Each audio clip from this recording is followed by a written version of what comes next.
Boa tarde, bom dia, Luizinho, Baronil Rádio Difusora. A gente até aqui na resenha aqui. Pelo menos você está tendo aí uma semana mais tranquila, né? E como é que está aí essa preparação para esse jogo fora de casa, nesse fechamento de primeiro turno? Bom dia. Claro, feliz com a sequência, com o último resultado. Uma vitória que nós fizemos 2 gols, não sofremos nenhum gol. A gente pisou momentaneamente no G4, independente disso, muito próximo dos times que estão na ponta da tabela, né? Mas com relação à tranquilidade, na verdade, assim, nós temos que curtir o sabor da vitória para oxigenar a nossa memória, né? A nossa mentalidade, trazer confiança, convicção que nós temos potencial.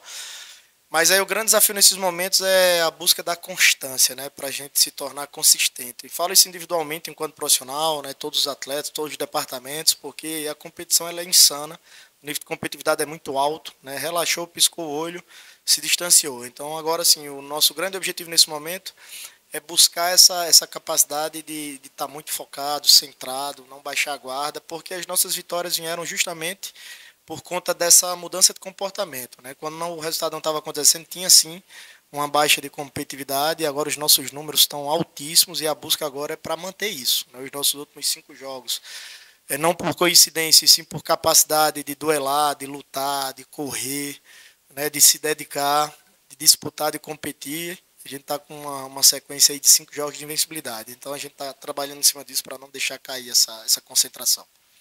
Luizinho, boa tarde. Igor Santiago, Feras do Esporte, Band News Goiânia. O Volta Redonda é o último colocado da tabela, o Vila está lá em cima, então as situações são diferentes. Como que você acha que isso daí pode influenciar no jogo? E queria que você fizesse uma projeção mesmo, perdão, uma projeção para esse duelo. Bom, a gente analisa as tabelas de competições anteriores para fazer algumas análises com relação a algumas médias de números, só estudos internos mesmo. As últimas Série B aí sempre tinha um ou dois clubes já numa situação bem crítica, pontuando menos. Mas essa Série B, o último ganha do primeiro, né, o penúltimo ganha do vice, do segundo colocado, quer dizer. Então a gente não olha por aí, né? Nós estamos sim analisando, né, com muita atenção Volta Redonda para que a gente possa fazer o melhor jogo possível para conquistar um bom resultado. Essa questão de tabela aí, se a gente for pensar por aí, a gente pode estar se equivocando, porque é muita competitividade, é muita igualdade. Enfim, os times que estão lá embaixo têm vencido adversários que estão lá em cima, então a gente tira isso de cogitação para não perder a concentração e entender que todo jogo é muito difícil. E lá eles têm vencido. Né? O Atlético Paranaense estava vencendo 2-0, eles viraram 3-2. Eles têm vencido muitos jogos nos finais das partidas, então vamos encontrar muita dificuldade, mas vamos firmes e fortes para que a gente possa fazer um grande jogo. Como está o departamento médico para esse jogo? Claro, eu queria saber sobre a situação de alguns jogadores. O Pajé ele saiu do último jogo sentindo, o próprio Elias também, o Igor Henrique e o Todinho nem foram para campo. Como é que está essa situação dos desfalques para essa partida, Luizinho? Bom, não que eu queira omitir as informações, nós estamos numa semana típica das anteriores, nós vamos fazer praticamente 3 jogos aí em 8, 7 dias, então realmente no segundo, terceiro dia que a gente consegue assim ter informações mais embasadas, de acordo com as informações do departamento de performance. O segundo dia ainda é um dia que a termografia nos apresenta algumas situações que a gente precisa ter mais cuidado, as análises bioquímicas, enfim. Nós ainda estamos num processo de recuperação. Alguns atletas que não pisaram no campo hoje provavelmente vão pisar amanhã ou na véspera do jogo. Então nós não temos definição. Ainda estamos nesse processo aí de entender quem nós vamos ter e quem nós não vamos ter.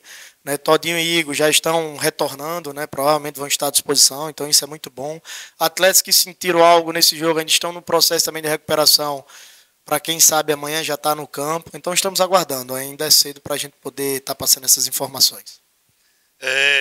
Semana passada, eu acho, até eu falei para você, né, do respeito que nós da imprensa tem para com o profissional, e muitas das vezes o Hugo tem sempre batido numa tecla. A primeira meta é chegar aos 45 pontos, né, que não está tão longe, está quase que mais da metade do caminho.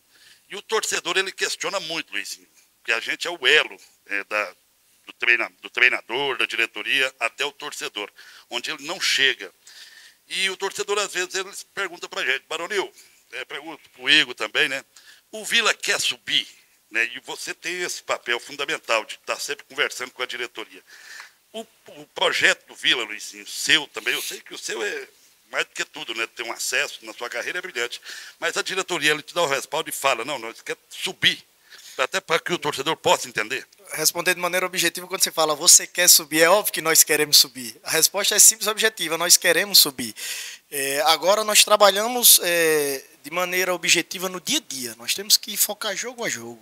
Isso não é fugir de nenhuma pergunta e fugir de responsabilidade. A Série B é muito longa. Você tem que primeiro, né, ir passo a passo e vencer. Nós estamos no páreo aí, estamos disputando, estamos próximos ali das primeiras equipes. Então, no momento, nós estamos na disputa. Com relação a outra pergunta que você fez com relação à questão... Sim, voltando a dizer, as experiências que eu tive de acesso, eu tive a oportunidade de ter um acesso da Série D para a Série C, da Série C para a Série B. Sempre na desvantagem com relação à questão de investimento, né? Como um sonhador e com muito trabalho, nós realizamos essas conquistas, né? É até repetitivo, né? E assim, não é que nós não queremos assumir essa responsabilidade, né, ou fugir da responsabilidade, é porque nós realmente estamos tratando com o pé no chão e jogo a jogo. O Vila nas últimas 2 temporadas brigou ali em cima o tempo todo e nós estamos novamente, né? Então assim, a gente também vai aprendendo com o passar do tempo para segurar a ansiedade, focar no hoje, não no amanhã, diminuir, né, essa ansiedade aí para não gerar uma frustração em um determinado momento a gente não conseguir se recuperar, né, ter tranquilidade, trabalhar muito e jogo a jogo em busca desse sonho aí. Beleza, então, agora, em relação ao próximo jogo, e o jogo passado, o Vila foi muito implacável, do começo ao fim da partida, mas o Vila está com um processo que não está conseguindo segurar a bola no ataque. O Vila não está conseguindo. O que fazer para essa partida contra o Volta Redonda para que isso aconteça?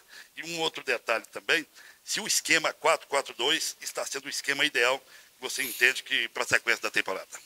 Bom, vamos lá. Com relação a essa questão de não segurar a bola muito à frente, e digamos assim, de uma forma geral, ter menos posse, o jogo da Ferroviária a gente conseguiu jogar, conseguiu ter a bola, né? A gente fez até um jogo vistoso, digamos assim, para ser um jogo fora de casa. O jogo do Avaí, nós tivemos mais posse do que o Avaí no primeiro tempo, né? O resultado ali estava em igualdade no placar.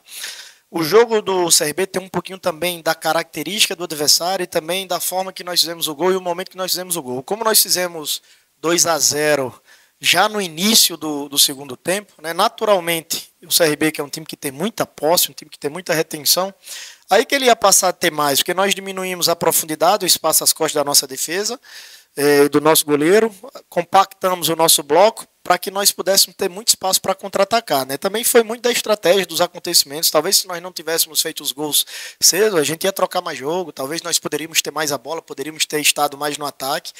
Nós estamos num processo assim de evolução, nós queremos sim ter a bola, nós estamos trabalhando para isso, mas nós precisamos ganhar jogo, precisamos ser estrategistas. Passou muito pela estratégia, entender o bom do adversário, né, sustentar o que nós temos de bom, a nossa defesa sólida, uma área bem preenchida, um goleiro ativo e dinâmico nas saídas de bola, e nós poderíamos até ter alargado o placar. Né? Então, assim, fazer uma leitura do acontecimento do jogo, mas também foi muito de estratégia. Eles terem a bola ali, sem a gente dar espaço para eles, era uma oportunidade da gente utilizar os espaços que eles davam. Então, assim, eu acho que a dinâmica dos gols, o momento que os gols saíram, a quantidade de gols, gerou essa forma de jogar, e a gente assume essa responsabilidade. E nós poderíamos ter sido mais letais ainda e ter feito mais gols. Então, assim, é um jogo que a gente deixa em segundo plano essa questão de posse, porque a gente foi muito eficaz, muito efetivo. A gente entendia que o adversário desgasta muito o adversário, porque é um time que tem muitas rotinas, muito automático essa questão de posse de bola. Nós sabíamos que isso ia acontecer e no jogo de estratégia a gente conseguiu vencer. Então, isso foi o que mais importou nesse momento. Luizinho, contra o CRB, você destacou a transição rápida do Vila Nova. O CRB, claro, deve, por conta da tabela e o que vem apresentando nessa Série B, ele é um time mais competitivo que o próprio Volta Redonda. Claro, não estou falando que o jogo vá ser fácil. Mas contra um adversário que está lá na parte da tabela, dá para o Vila Nova ser mais propositivo na partida? Bom, Igor, eu acabei de falar, os nossos últimos 2 jogos fora de casa, e aí a gente tem mais espaço também para jogar, nós conseguimos ter retenção, conseguimos ter a bola, conseguimos baixar também o adversário. O próprio jogo do Avaí falou muito isso, a gente tem essa expectativa. Volto a falar, às vezes, a depender do momento que o gol sai, né, para uma equipe ou para outra, essa coisa ela muda um pouquinho o cenário, né? Mas a nossa expectativa é essa. Né, ser uma equipe que vai para jogar, que não vai só para se defender, para que a gente possa continuar fazendo bons jogos fora de casa. As últimas 2 partidas foram 2 bons recortes. O segundo tempo ali do Avaí, no primeiro momento a gente sofreu um pouquinho, mas a gente termina jogando, termina tendo a bola do jogo. E é com esse intuito que nós vamos. Eu acredito que o CRB se passa muito pela característica muito marcante do adversário, do profissional que está à frente. E muito pelo momento que nós fizemos o gol, e a gente precisava ser inteligente ali para que a gente pudesse garantir os 3 pontos. Valeu, pessoal. Boa tarde.